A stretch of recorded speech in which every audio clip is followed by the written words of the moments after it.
what specifically do you think business would need from government in order to play what is potentially its greatest and most important driving role that it could be playing in this collaborative challenge?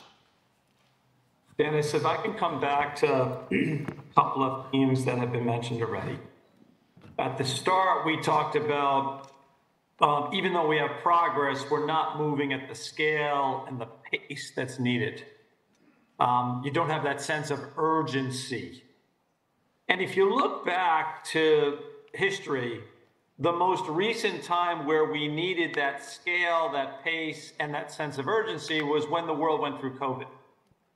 There were three things that were fundamentally different back then, even as Mark described, different systems around the world with a different sense of underlying internal values.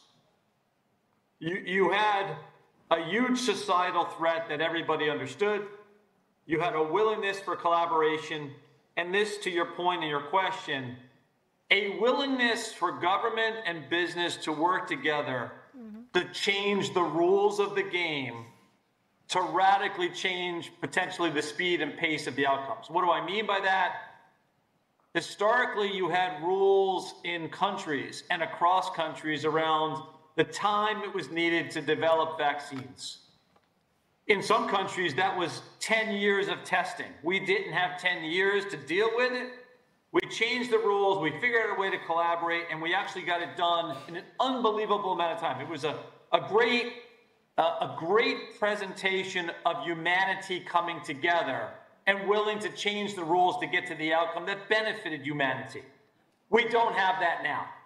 And that's what we now need to get to. So to your question specifically, we can continue to have the general conversations at a UN, at a Bretton Woods and others, and try to get those internal values aligned.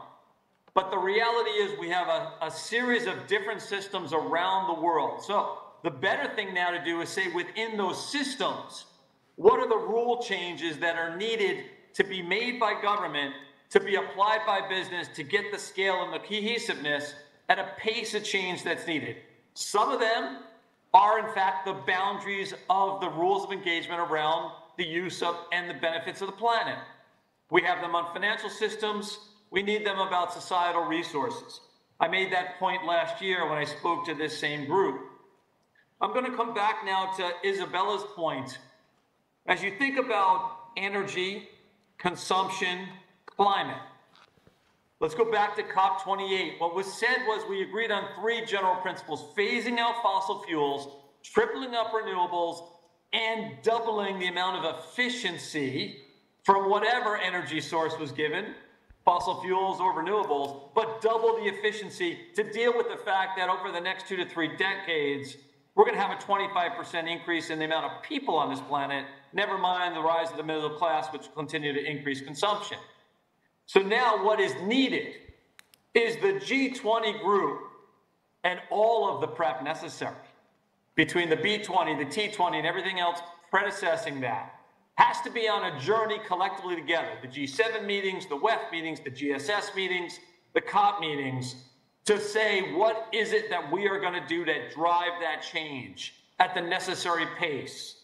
And yes, what are the business rules that need to change, and what are the government policies that have to actually drive that with a fresh sheet of paper, not bolting on an incrementalism, but a fresh sheet of paper to radically disrupt ourselves. And that radical disruption is where we need those engaged in business to drive that change and interact with governments to make it come to life. That's I think the need right now that we're not having. We're dealing with too much incrementalism, too much siloism, and too many fractured organizations operating in their own silos.